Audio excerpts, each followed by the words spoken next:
Harry Potter, bien sûr, qui remet aujourd'hui à Londres, mais sur les planches.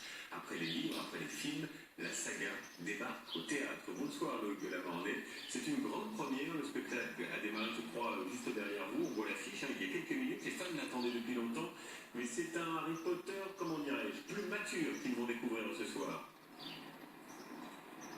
Et oui Julien, comme nous tous, Harry Potter a un petit peu vieilli depuis les premières générations de lecteurs qui ont découvert le petit sorcier durant leur enfance. Et bien aujourd'hui ils sont devenus des cadras. Même chose pour Harry Potter qui est donc incarné aujourd'hui, vous le voyez peut-être sur votre écran, par l'acteur Jamie Parker. Aujourd'hui Harry Potter est père de famille, il a 3 enfants et ce sont les aventures avec ses enfants, notamment avec son fils Albus, qui sont racontées dans cet événement, dans cette première mondiale, cette pièce de théâtre qui se joue pour la première fois ce soir à Londres. Aussi grande nuit de queue dans les librairies londoniennes ce soir, parce que le livre qui correspond à cette pièce de théâtre va sortir, sortie mondiale dans les autres pays dès demain. Il faudra attendre le 14 octobre prochain pour la version française. En tout cas, qu'est-ce qui continue à fasciner toutes les générations dans tous les pays du monde sur les aventures de ce petit sorcier? Eh bien, élément de réponse avec ce reportage réalisé par Christophe Hérault et Anto Filippi.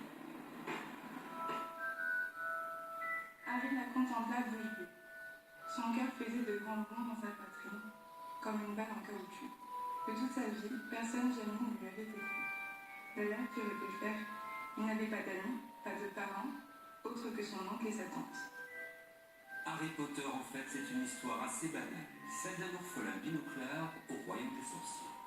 Mais c'est un conte qui a bouleversé l'histoire de la littérature. Pourquoi un tel succès?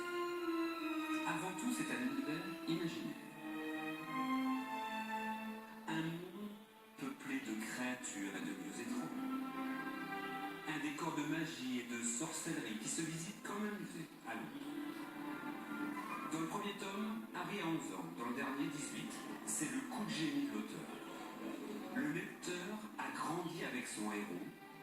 Aujourd'hui, c'est un adulte toujours fasciné. C'est toute mon enfance, c'est un peu le rêve, c'est l'espoir, c'est l'imagination, c'est un monde dans lequel je me réfugie quand parfois j'ai un peu de blues. C'est quelque chose pour moi un peu, voilà, là je bouillonne, c'est un peu un monde, voilà, c'est un rêve quoi. On a envie d'oublier le monde réel, les soucis, la vie qui peut être un peu dure certaines fois, et là on oublie tout. Tout est magique. Mais un univers parallèle ne suffit pas. Il fallait un scénario, celui d'un récit initiatique. Les 7 tomes font 800 pages chacun. On dit que les ados ne lisent plus. Ils seront 450 millions dans le monde à le dévorer, souvent plusieurs fois. On le lit comme un roman ou comme un polar, en russe, en anglais, en japonais.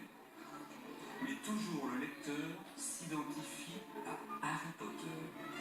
Et c'est une leçon de vie. Harry Potter peut prendre son destin en main. Il n'y a pas de fatalité.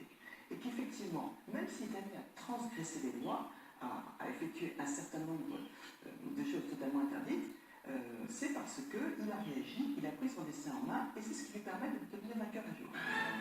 Un destin extraordinaire, c'est aussi celui de l'auteur.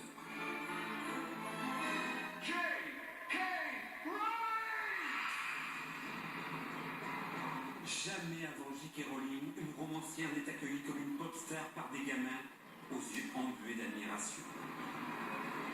Pourtant, le chemin fut rude. 1990, J.K. Rowling est pauvre, quelques petits jobs d'enseignante, mais une farouche envie de raconter des histoires.